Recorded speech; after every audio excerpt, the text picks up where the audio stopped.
रोजाना सबसे पहले अनुपमा सीरियल देखने के लिए हमारे चैनल को सब्सक्राइब करें। एपिसोड के स्टार्टिंग में हम प्रेम और राही को देखते हैं।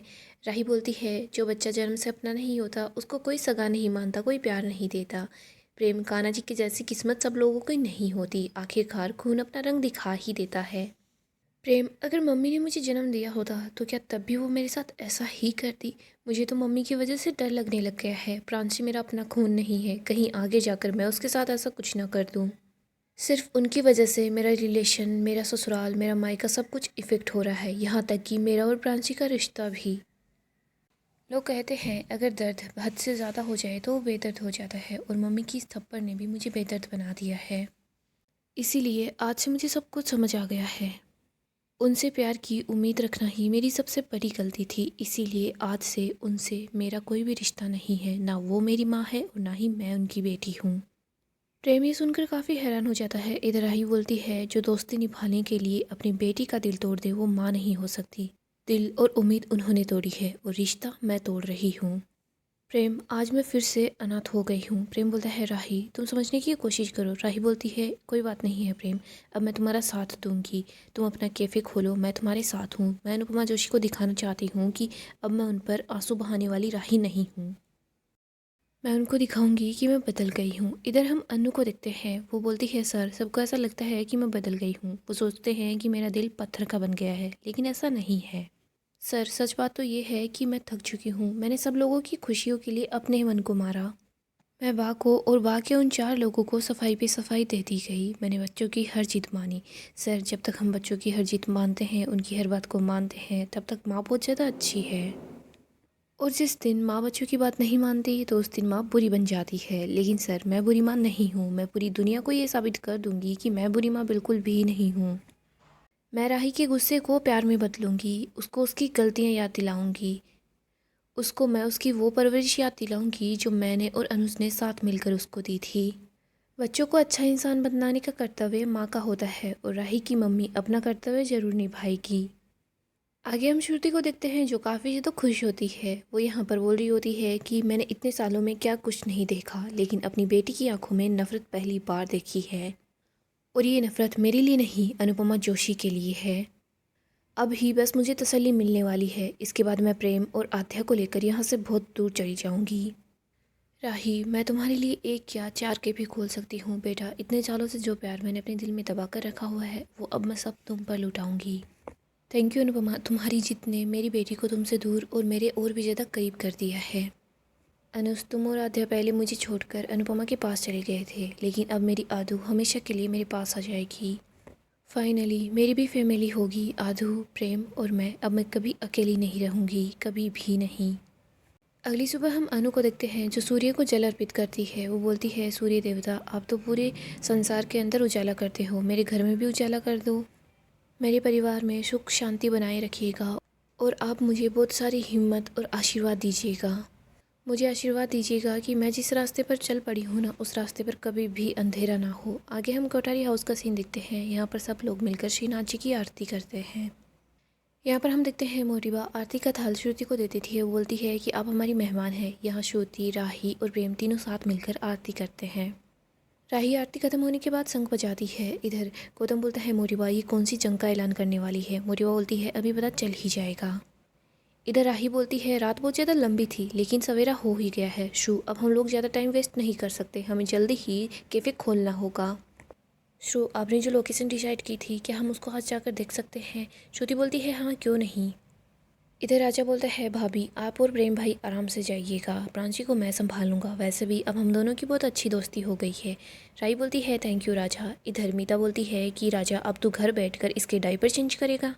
राजा बोलता है मम्मी अगर डायपर गंदा हो जाएगा तो फिर चेंज करना ही पड़ेगा। मीता बोलती है चुपचाप करके अपने पापा के साथ ऑफिस जा। इधर अनिल बोलता है अगर आज ये ऑफिस नहीं जाएगा तो कोई दिक्कत नहीं होगी।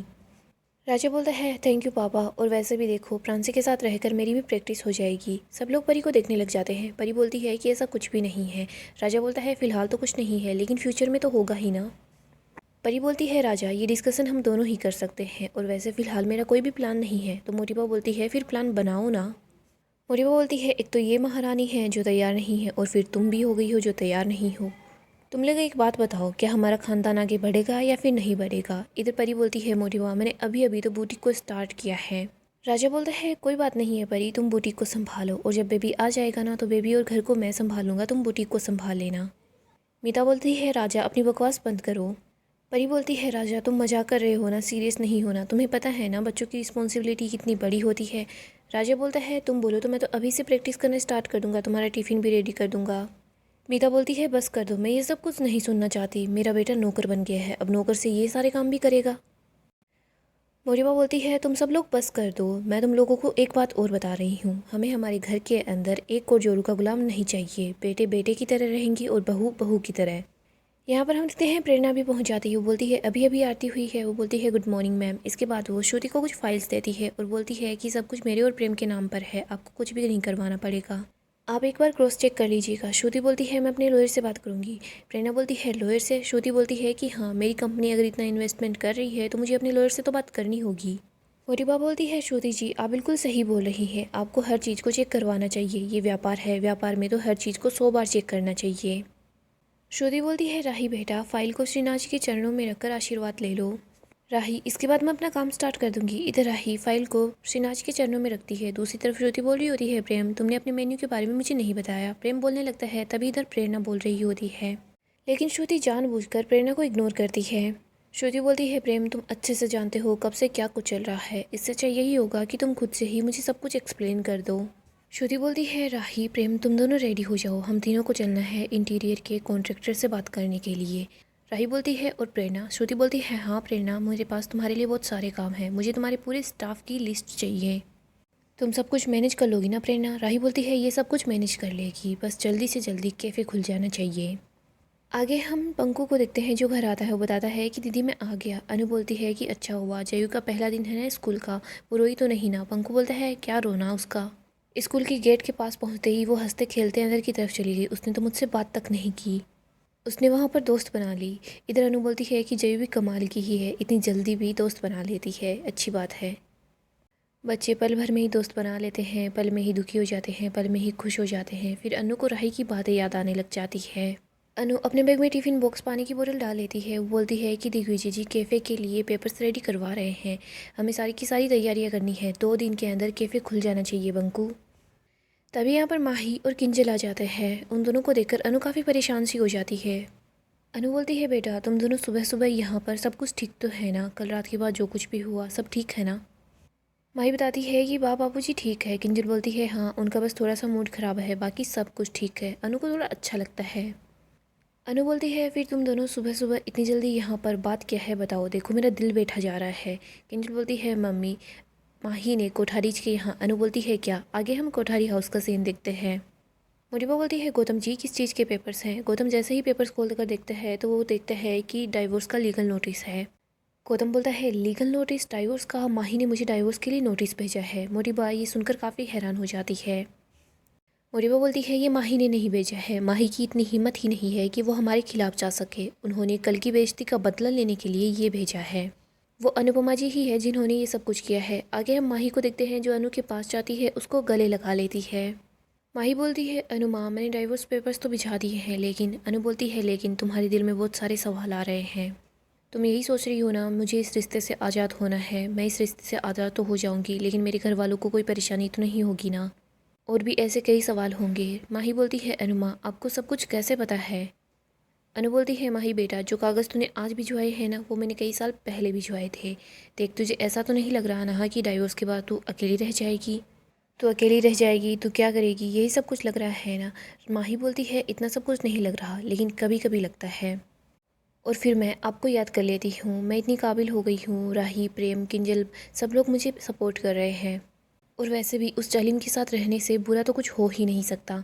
किंजल बोलती है, घर वालों को और बाकी लोगों को मैं संभाल लूँगी, लेकिन टेंशन है तो गौतम गांधी की है। अनु बोलती है, हाँ। इधर माही बोलती है कि इस बात की वजह से उसके सीधे ईगो पर हर्ट होगी, वो यही बोलेगा कि एक लड़की उसे कैसे जीत सकती है, और वो यही सोचेगा कि अनु माँ पेपर्स भिजवाने में आपका हाथ है।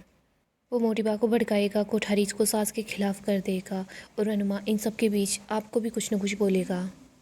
अनु बोलती है माही तो मैं क्या करूँ, मैंने बोला है ना मेरे बारे में कोई क्या सोचता है क्या बोलता है उसके मुझे कोई फ़र्क नहीं पड़ता। अनु बोलती है जिन लोगों से मैं प्यार करती हूँ तोशु, पाखी और बा, अगर ये लोग ही मेरे बारे में अच्छा नहीं सोच सकते तो फिर दूसरों से मैं क्या ही उम्मीद रखूँ। और बेटा तो बिल्कुल भी फिक्र मत कर, अगर कुछ होगा तो कान्हा जी सब देख लेंगे। आगे हम गौतम और मोटिबा को देखते हैं। गौतम बहुत गुस्से में होता है। वो बोलता है मुझे तो ये नहीं समझ आ रहा अनुपमा जी की माँ ने इनको क्या खाकर पैदा किया है। इनके साथ जब भी कुछ होता है ना तो ये औरत रुकने के बजाय उठती है और ज़्यादा ताकतवर बनकर उठती है। मोटिबा प्रेम का रेस्टोरेंट स्टार्ट हो रहा है लेकिन अनुपमा जी पहले से प्रेम का कंपटीशन बनकर खड़ी हुई है। एक बार फिर से वो प्रेम को हरा देगी। एक तो उनकी वजह से हमारी फैमिली में हर रोज़ नई नई एक तो उनकी वजह से हमारी फैमिली में हर रोज़ नई नई मुसीबत आ ही जाती है। राही को थप्पड़ मारकर उनका दिल नहीं भरा जो मुझे डाइवोर्स नोटिस भेज दिया। मोटिबा उन्होंने मेरे गाल पर तमाचा मारा है। आप सब कुछ देख रही है ना, ये औरत कुछ भी कर सकती है, ये हम लोगों को बर्बाद कर देगी। मोटिबा बोलती है कि हम पंछी को पर काट कर उसको पिंजरे में डाल देंगे। मोटिबा बोलती है हमने सोचा था कि हम गोवा में इनका कैफ़े बंद करवा देंगे तो ये कुछ नहीं कर पाएगी, लेकिन ये तो यहाँ आ गई कैफ़े खोलने के लिए। अब हमें कुछ ऐसा करना है कि अनुपमा जी का जो ये कैफ़े है वो खुल ही ना पाए। गौतम बोलता है मोटिबा आप फिक्र मत कीजिए, आपका जो इशारा है मैं समझ गया हूँ। अब अनुपमा जी को भी पता चल जाएगा उन्होंने किससे दुश्मनी मोल ली है।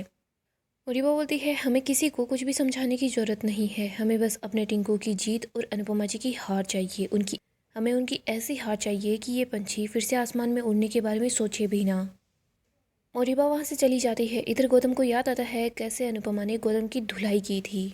गौतम बोलता है अनुपमा पूरी की पूरी दुनिया तुझे देवी समझती है लेकिन इस बार तू कोई भी चमत्कार नहीं कर पाएगी। गौतम गांधी अगर अपना बदला लेने पर आए ना तो वो राक्षस नहीं पूरा का पूरा शैतान बन जाता है।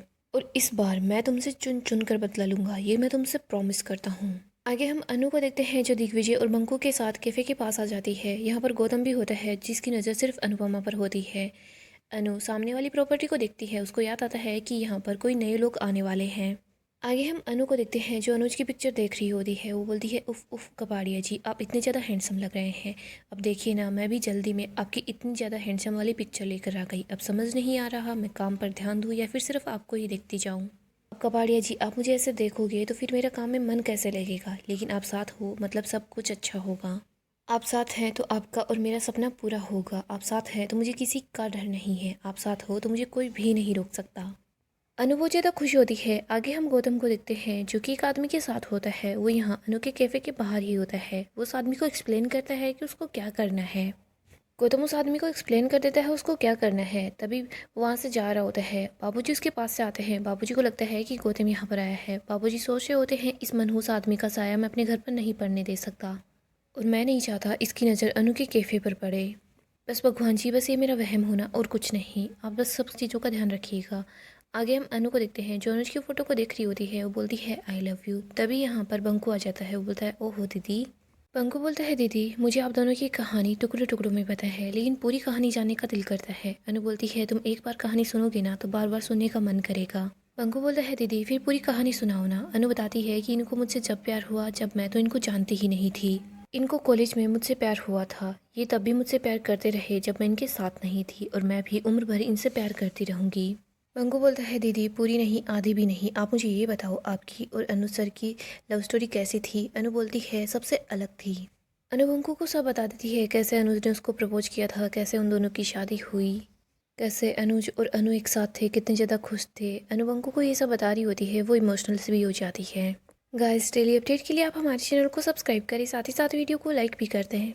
गाइस अपकमिंग एपिसोड काफ़ी ही ज़्यादा इंटरेस्टिंग होने वाला है। अपकमिंग एपिसोड में हम देखेंगे गौतम अनु के खिलाफ एक नया प्लान बनाता है। यहाँ पर वो अपने आदमी को बोलता है कि तुम अनु की रसोई में जाओगे, वहाँ पर गैस लीक कर दोगे।